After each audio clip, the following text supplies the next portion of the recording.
Welcome students. हम पढ़ रहे हैं क्लास 10 चैप्टर 5 लाइफ प्रोसेसेस। तो हमने अब तक लाइफ प्रोसेस में पढ़ा हमारा पहला लाइफ प्रोसेस न्यूट्रिशन, जिसमें हमने देखा कि कोई भी ऑर्गेनिज्म किस तरह से अपने न्यूट्रिएंट्स की नीड को पूरा करता है। अब जब कोई भी ऑर्गेनिज्म अपने न्यूट्रिएंट्स को अपनी बॉडी के अंदर ले जा चुका है, फूड उसका डाइजेस्ट हो चुका है और उसके माइक्रो न्यूट्रिएंट्स क्या हो चुके हैं, अब डाइजेस्ट हो चुके हैं टू सिंपलर सब्सटेंस या सिंपलर फॉर्म। तो वो जो सिंपलर फॉर्म होती है उस डाइजेस्टेड फूड की, जैसे कि हमने देखा था कि कार्बोहाइड्रेट्स डाइजेस्ट होने के बाद बन जाते हैं ग्लूकोज।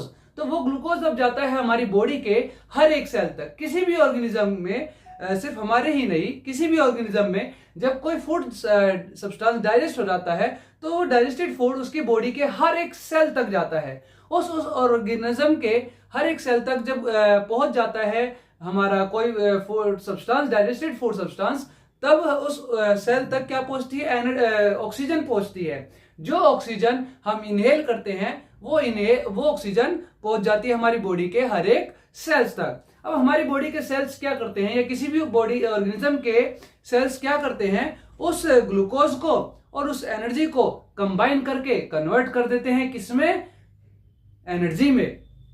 तो ये प्रोसेस है हमारा क्या, रेस्पिरेशन, जो कि है हमारा अगला लाइफ प्रोसेस। तो जानते हैं आगे हम रेस्पिरेशन के बारे में। रेस्पिरेशन में हमने देखा कि कोई भी ऑर्गेनिज्म अपने फूड सब्सटेंस को ऑब्टेन करता है और उसको यूज कर रहा है किसके लिए, एनर्जी के लिए, फॉर फर्दर लाइफ प्रोसेसेस और फर्दर एक्टिविटीज। उस प्रोसेस को हम क्या कहते हैं, रेस्पिरेशन। अब ये जो रेस्पिरेशन होता है वो जनरली हमारा होता है जब कोई ऑर्गेनिज्म सेल्स में क्या करे, ग्लूकोज का यूज करे और ऑक्सीजन का यूज करे और उन्हें कन्वर्ट कर दे किसमें, एनर्जी में। और इसी प्रोसेस को हम कहते हैं क्या, एरोबिक रेस्पिरेशन, जिसमें हमारा ग्लूकोज ब्रेकडाउन होता है with use of oxygen to obtain energy. लेकिन एक कुछ स्पेशल केसेस होते हैं जहां पर क्या होता है कि हमारा जो ग्लूकोज है वो कन्वर्ट होता है to energy by breaking down of glucose but without use of oxygen. तो जब ऑक्सीजन की एब्सेंस में, या फिर हम कह सकते हैं एयर की एब्सेंस में, क्योंकि एयर में हमारी मैक्सिमम हम मेनली जो गैसेस को क्या करते हैं, एब्जॉर्ब करते हैं एयर में से, वो क्या होती है, ऑक्सीजन ही होती है फॉर ब्रीथिंग। तो उस विदाउट यूज ऑफ ऑक्सीजन जब कोई ऑर्गेनिज्म ब्रेक डाउन कर दे ग्लूकोज का किसमें, एनर्जी में, तो उस प्रोसेस को हम क्या कहते हैं, एनारोबिक रेस्पिरेशन। और यही हमारी क्या, टू टाइप्स ऑफ रेस्पिरेशन। तो एरोबिक में आप जैसा देख सकते हैं, शुरुआत में क्या लिखा है, एरोबिक। तो इसी वर्ड से बनता है क्या, AIR, एयर। और एयर में क्या होती है, ऑक्सीजन जो हम इनहेल करते हैं, या फायर में यूज आती है। विदाउट ऑक्सीजन फायर भी पॉसिबल नहीं है। तो वैसे ही एयर, ऑक्सीजन के लिए हमने क्या लिख दिया यहाँ पर, एयर, और एयर से क्या बना, एरोबिक रेस्पिरेशन। और यहाँ पर जैसे कि आप देख सकते हैं लिखा है एनएरोबिक रेस्पिरेशन, इसमें वर्ड आ रहा है ना, एनारोबिक रेस्पिरेशन। तो ऑक्सीजन ना नहीं, तो जब ऑक्सीजन के बिना ग्लूकोज का ब्रेकडाउन हो जाए किसमें, एनर्जी में, तो वो प्रोसेस कहलाता है हमारा क्या, एनारोबिक रेस्पिरेशन। अब जो हमारा एरोबिक रेस्पिरेशन है वो हमने देखा कि सभी ऑर्गेनिजम्स के सेल्स में होता है। सेल्स में भी कहां होता है, उसकी एक स्पेशल साइट होती है। कहां पर, सेल्स के अंदर जो हमारा साइटोप्लाज्म होता है, फ्लूइड सब्सटेंस, लिक्विड सब्सटेंस, उस साइटोप्लाज्म के अंदर होता है हमारा माइटोकॉन्ड्रिया। उसी माइटोकॉन्ड्रिया के अंदर हमारा जो ऑर्गेनिजम्स हैं वो ऑक्सीजन का यूज करते हैं ग्लूकोज को ब्रेक डाउन करने के लिए और एनर्जी बनाने के लिए। लेकिन जो एनारोबिक रेस्पिरेशन है वो हमारा देखने को मिलता है यीस्ट में। यीस्ट हमारा क्या होता है, यीस्ट हमारा एक यूनिसेलुलर यूकैरियोटिक सेल है, जिसमें कि फर्मेंटेशन के दौरान वो क्या करता है, ब्रेक डाउन कर देता है ग्लूकोज को किसमें, एनर्जी और इथेनॉल में, ड्यूरिंग फर्मेंटेशन।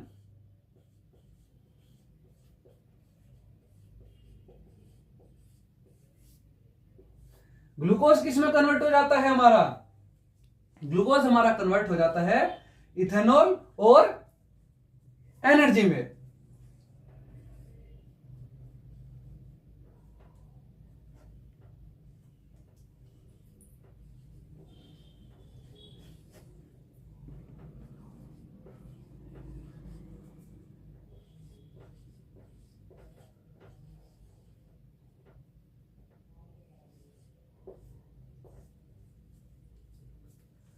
तो हमने अब तक क्या जाना कि हमारे पास रेस्पिरेशन होता है, ग्लूकोज का ब्रेकडाउन करना एनर्जी के लिए, जिसकी दो टाइप्स होती हैं, एरोबिक रेस्पिरेशन और एनारोबिक रेस्पिरेशन। एरोबिक होता है हमारा विद द हेल्प ऑफ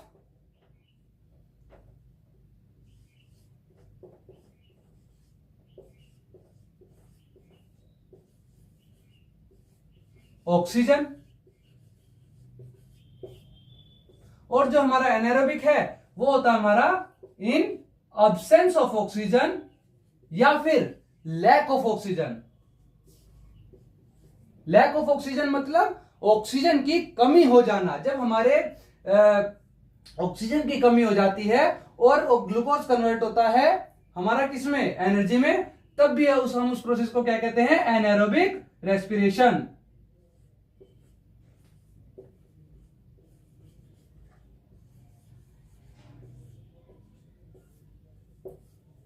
अब हम पढ़ते हैं आगे रेस्पिरेशन में एरोबिक और अनएरोबिक रेस्पिरेशन के बारे में। तो जैसा कि हमने देखा कि रेस्पिरेशन का मीनिंग होता है हमारे किसी भी ग्लूकोज का ब्रेकडाउन होना इन एनर्जी विद और विदाउट यूज ऑफ ऑक्सीजन। हमने देखा कि रेस्पिरेशन की टाइप होती है, ऑक्सीजन का यूज करके ब्रेकडाउन हुआ तो एरोबिक रेस्पिरेशन, और विदाउट ऑक्सीजन का यूज करके हमारा ग्लूकोज का ब्रेकडाउन हुआ तो एनारोबिक रेस्पिरेशन। तो चाहे किसी भी टाइप का हमारा रेस्पिरेशन हो, चाहे कोई भी ऑर्गेनिज्म हो, उसका किसी भी टाइप का सेल हो, सभी सेल्स में हमारे साइटोप्लाज्म होता है। तो सबसे पहले हमारा जो ये रेस्पिरेशन है ये कुछ स्टेप्स फॉलो करता है ब्रेकडाउन के लिए। तो जो पहला स्टेप है उसमें क्या होता है, हमारा रेस्पिरेशन जो सेल का साइटोप्लाज्म है, किसी भी ऑर्गेनिज्म के सेल के साइटोप्लाज्म में वो रेस्पिरेशन ब्रेकडाउन होता है इन पायरुवेट। अब ये पायरुवेट क्या है, हमारा जैसे ग्लूकोज है जिसका कि केमिकल फॉर्मूला होता है C6H12O6। तो ये जो हमारा इसका मतलब क्या हुआ कि हमारा जो ग्लूकोज का केमिकल फॉर्मूला है उसके अंदर हमारे पास कार्बन के 6 एटम है, हाइड्रोजन के 12 एटम है और ऑक्सीजन के 6 एटम है। तो तब जाकर हमारा क्या बनता है, ग्लूकोज का एक सिंगल मॉलिक्यूल बनता है। तो ये जो ग्लूकोज का मॉलिक्यूल है हमारा जिसके अंदर कार्बन के 6 एटम है, इसलिए हमने इसको नाम दिया 6 कार्बन मॉलिक्यूल। ये कन्वर्ट होता है हमारा किसमें, सबसे पहले साइटोप्लाज्म में, पायरुवेट में। पायरुवेट का केमिकल फॉर्मूला क्या होता है हमारा C3H4O3। तो अब हम देख सकते हैं इसमें कि जो हमारा कार्बन है उसके अंदर कितने एटम है, इसके 3 एटम है पायरुवेट में, इसलिए हम पायरुवेट को कह देते हैं क्या, 3 कार्बन मॉलिक्यूल।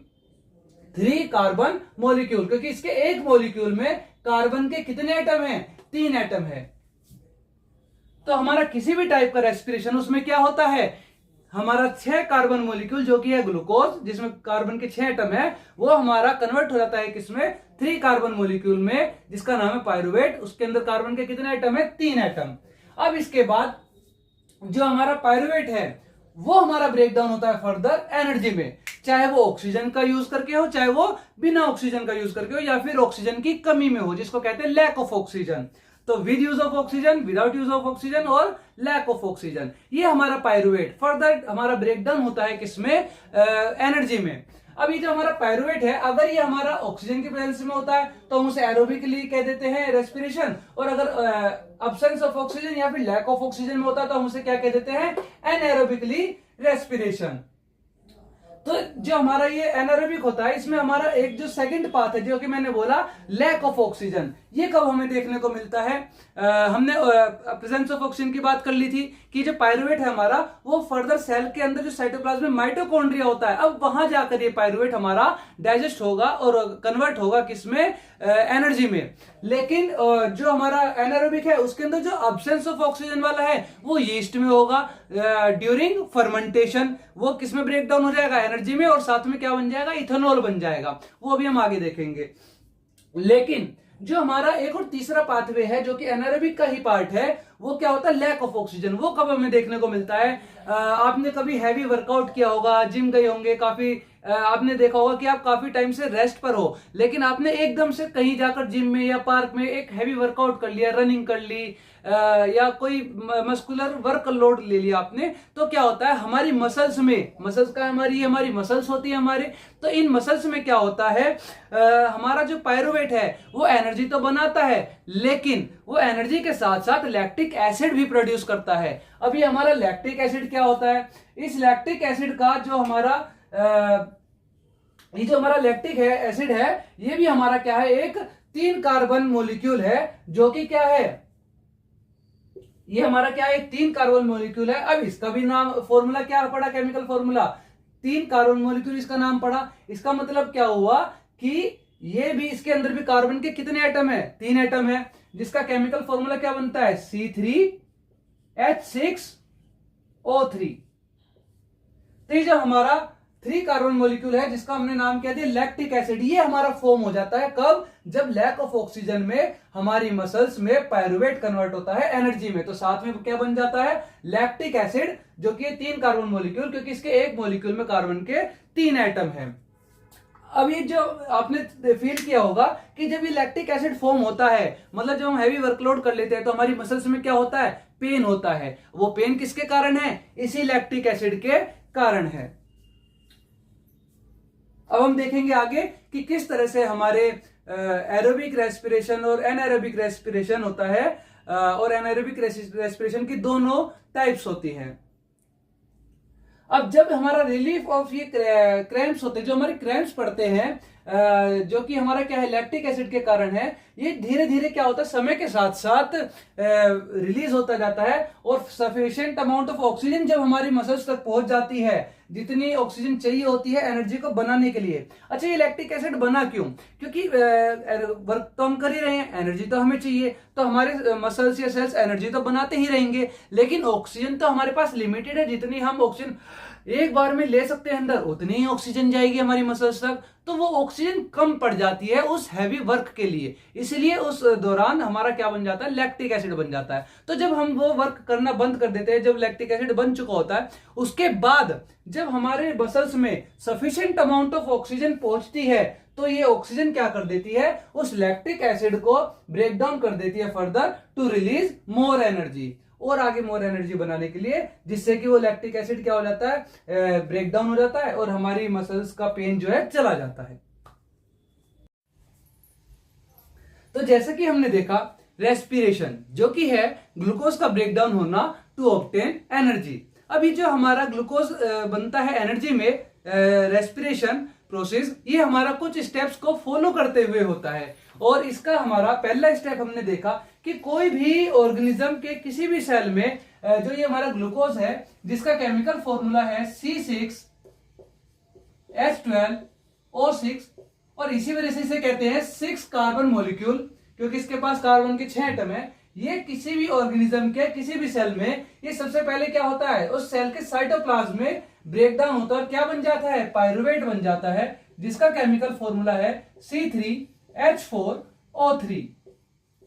तो हमारे एक C6 से कितने बन गए, H3 बन गए, O भी 6 से कितने बन गए, 3 बन गए कन्वर्ट होके, और H किससे बन गए, 12 से 4 बन गए, और कार्बन के 3 एटम है, इसलिए इसको क्या कहते हैं, 3 एटम मॉलिक्यूल, और साथ में इसके क्या बन जाती है, 3 कार्बन मॉलिक्यूल के एनर्जी बन जाती है। अब फर्दर ये जो पायरुवेट है, ये अलग अलग तरीके से जो है ब्रेकडाउन होता है टू ऑब्टेन एनर्जी, जो कि हमने पढ़ा in absence of oxygen, in lack of oxygen, और इन प्रेजेंस ऑफ ऑक्सीजन। तो जो पायरुवेट है वो यीस्ट में फर्मेंटेशन के दौरान ब्रेकडाउन होता है, किसमें, एनर्जी में, इन अब्सेंस ऑफ O2। तो जब अब्सेंस ऑफ O2 में ये पायरुवेट ब्रेकडाउन हो रहा होता है, तो ये क्या बना देता है, इथेनॉल बना देता है, जो कि क्या है, 2 कार्बन मॉलिक्यूल। अब 2 कार्बन मॉलिक्यूल का मतलब क्या हुआ कि इस इथेनॉल के पास, इथेनॉल के एक मॉलिक्यूल के पास कार्बन के कितने एटम होंगे, 2 एटम होंगे। तो इसका केमिकल फॉर्मूला क्या होता है, C2H5OH। ये हमने चैप्टर 4 में पढ़ा है केमिस्ट्री के, कि ईथ का मतलब क्या होता है कि कार्बन के 2 एटम है, एन का मतलब क्या होता है कि सिंगल बॉन्ड है, जिस वजह से हाइड्रोजन कितना हो जाएंगे, 6 हो जाएंगे, लेकिन यहाँ पे क्या लगा है, OL यानी कि अल्कोहल ग्रुप, तो एक हाइड्रोजन यहां से हटके क्या लग जाएगा, OH ग्रुप लग जाएगा। तो ये हमारे पास क्या है, C2H5 OH, जो कि हमारा क्या, इथेनॉल, 2 कार्बन मॉलिक्यूल, और साथ में क्या रिलीज होती है, कार्बन डाइऑक्साइड भी बनती है, और एनर्जी तो बनती है ही। और उसके अलावा हमारा अगला एक टाइप है या स्टेप है जिसमें कि पायरुवेट क्या है हमारा, लैक ऑफ ऑक्सीजन में, जो कि कहां होता है, हमारी मसल्स में। एक्स्ट्रा वर्कआउट के दौरान जब हमारी मसल्स पर लोड पड़ता है ज्यादा और ऑक्सीजन की क्या हो जाती है, कमी हो जाती है, तब उस लैक ऑफ ऑक्सीजन में पायरुवेट जो है हमारा क्या बन जाता है, एनर्जी के साथ साथ लैक्टिक एसिड बनाता है, जो कि क्या हमारा 3 कार्बन मॉलिक्यूल, और इसका केमिकल फॉर्मूला क्या होता है, C3H6O6O3, C3H6O3। ये क्या बन जाता है हमारा, लैक्टिक एसिड का एक मॉलिक्यूल बन जाता है एनर्जी के साथ साथ, जिसे हम क्या कहते हैं, 3 कार्बन मॉलिक्यूल। और जो हमारा लास्ट एक तरीका है पायरुवेट से एनर्जी बनने का, वो होता है हम सभी ह्यूमंस में या अदर ऑर्गेनिजम्स में, जिसमें क्या होता है, ऑक्सीजन के प्रेजेंस में जो सेल का अब साइटोप्लाज्म के अंदर होता है माइटोकॉन्ड्रिया, इसे उसके अंदर जो है बनती है क्या, हमारी एनर्जी, और एनर्जी के साथ साथ क्या बनता है, वाटर और कार्बन डाइऑक्साइड, और इस माइटोकॉन्ड्रिया में बनती है एनर्जी, इसलिए हम माइटोकॉन्ड्रिया को क्या कहते हैं, power house of the cell.